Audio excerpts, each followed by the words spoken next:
안녕하세요. 이옥수입니다. 오늘은 2026년 5월 15일 스승의 날입니다. 낭독을 시작하겠습니다. 나이는 먹었지만 일은 하고 싶어. 218 마치는 글을 마무리하며 지난 시간을 돌아봅니다. 책을 쓰겠다고 결심한 순간부터 끝이 보이지 않는 터널을 걷는 기분이었고 강의 후기 쓰는 일조차 두려워했던 내가 책을 쓰겠다고 마음먹은 자체가 큰 무리였습니다. 나이 먹은 할머니가 우리들과 책 읽는 게 뭐가 그리 대단하다고 가만히 있으면 내 존재를 아무도 모를 텐데 왜 이런 것들을 세상에 드러내려고 했을까 하는 생각이 들며 포기하고 싶은 순간들이 수도 없이 찾아왔습니다. 과연 내가 끝까지 해낼 수 있을까라는 나에 대한 의심과 두려움이 나를 흔들었지만 이런 가정을 이겨내고 원고를 완성한 지금 이렇게 분명히 말할 수 있습니다. 바쁘고 나이 많고 배우지 못했다고 하더라도 포기하지 않으면 결국 원하는 걸 이룰 수 있다.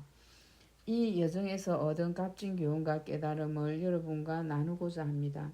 첫 번째, 포기하지 말자는 겁니다. 끝이 보이지 않던 일도 결국 끝이 납니다. 이 책의 마무리를 지어야 할 시점에 예상치 못한 일들이 발생했습니다. 남편이 농장에서 일하다 다리를 다쳐 수술과 재활치료로 인해 남편이 하던 일들이 고스란히 내 몫이 되었습니다. 한 해 농사를 마무리해야 할 가을거지가 한창이던 늦가을, 서리가 오기 전에 고구마를 캐야 하고 들깨도 털어야 하고 김장도 해야 했습니다. 이 일들을 해내지 못하면 1년 내내 농사 지은 것을 다 버리게 생겼습니다. 농장일뿐만 아니라 회사일도 문제였습니다. 잘 굴러가던 회사는 남편이 없으니 현장에서 사고가 연이어 터졌고 한꺼번에 밀려드는 일들로 정신을 차릴 수 없었습니다. 게다가 남편 병간호도 해야 했고 코치 자격 시험 준비도 해야 했습니다. 그러다 보니 마음 한구석에 이런 생각이 들었습니다. 내가 주제 파악도 못하고 욕심을 부렸구나. 책은 무슨 책? 작가는 아무나 되나? 모든 걸 내려놓고 싶었습니다. 그때 자설은 이루 말할 수 없었습니다. 그 순간 나를 이렇게 세운 건 멈추면 안 된다, 포기하지 말자 하는 다짐이었습니다. 한 번에 한 가지씩만 해보자.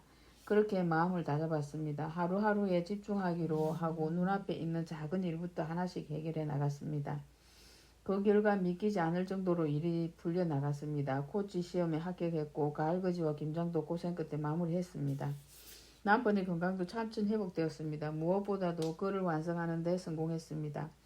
이 과정에서 많이 배우지 못하고 나이가 많다는 이유로 꿈을 포기하지 말자라는 교훈을 얻었습니다. 그동안 저는 배우지 못한 것을 자책하며 하고 싶은 일을 접어두곤 했습니다. 하지만 지금은 그렇지 않습니다. 도전을 포기하지 않습니다. 그래서 이 책을 읽는 분들에게 이렇게 말하고 싶습니다.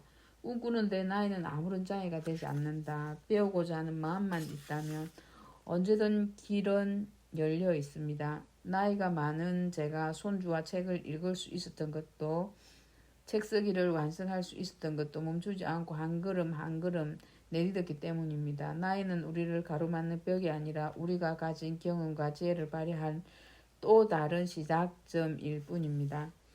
두 번째는 책을 읽자는 겁니다. 책은 새로운 세상을 여는 열쇠입니다. 책은 나의 삶을 바꾼 강력한 도구였습니다. 나는 어린 시절 정규 교육을 받지 못해 배움의 부족함을 채우기 위해 책을 택했습니다. 책을 통해 다른 사람의 생각과 경험을 배울 수 있었습니다. 책은 나의 시야를 넓혀주었고 꿈을 키우며 도전할 용기를 주었습니다. 책을 읽지 않는다는 것은 마치 높은 빌딩의 1층에서 세상을 바라보는 것과 같습니다. 1층에서 보는 세상은 제한적이고 좁습니다. 하지만 책을 읽는다는 것은 20층, 30층으로 올라가 세상을 바라보는 것과 같습니다. 높은 곳에서 바라본 세상은 다채롭고 넓습니다. 이전에 보지 못했던 풍경까지도 볼 수 있습니다. 책은 나를 움직이게 했습니다. 그동안 많은 책들을 찾아 읽었습니다. 독서에 대해 아무것도 모르던 내가 손주들과 책 읽는 수업을 이어갈 수 있었던 것도 책 속에 가르침이 있었기 때문입니다. 세 번째, 가족과 화목하게 지내자는 겁니다. 손주와 책을 읽는 시간은 단순히 글자를 읽는 시간이 아니었습니다. 서로의 마음을 나누고 소통하며 사랑을 전하는 시간이었습니다. 가족과 화목하게 지내는 것은 거창한 일이 아닙니다. 책 한 권을 펼치고 그 속의 이야기를 나누며 할머니 사랑해 라고 말 한마디로 위로받는 것이 진정한 행복이었습니다. 책을 통해 며느리와의 관계도 더욱 깊어졌습니다. 육아로 지친 며느리에게 작은 도움이라도 되고 싶어 시작한 일이 결국 온 가족에게 새로운 기쁨을 선사했습니다. 이 책을 읽는 할머니, 할아버지들께 말씀드리고 싶습니다. 우리의 나이는 끝이 아니라 새로운 시작입니다. 손주와 함께 책을 읽는다는 것은 단순한 육아 도움이 아닙니다. 우리가 가진 인생의 지혜를 다음 세대에 전하는 가교 역할입니다. 완벽하지 않아도 괜찮습니다. 서툴려도 괜찮습니다. 중요한 건 함께 하려는 마음, 사랑하는 마음입니다. 그리고 젊은 부모님에게도 부탁드립니다. 때로는 어르신들의 서툰 도움이 부담스러울 수도 있겠지만 그 마음을 이해해 주세요. 우리 모두는 사랑하는 마음으로 최선을 다하고 있으니까요. 책 읽어주는 헬미가 되면서 제가 얻은 가장 큰 선물은 함께 성장하는 기쁨이었습니다. 손주가 책을 통해 꿈을 키워나가는 모습을 보며 저 역시 새로운 꿈을 찾을 수 있었습니다. 여러분도 오늘 당장 손주의 손을 잡고 서점으로 도서관으로 가보세요.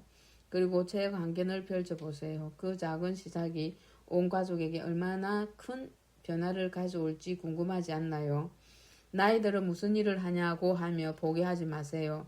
지금도 늦지 않습니다. 책 읽어주는 할머니, 할아버지가 되어 우리의 인생에 새로운 장을 써내려가면 어떨까요?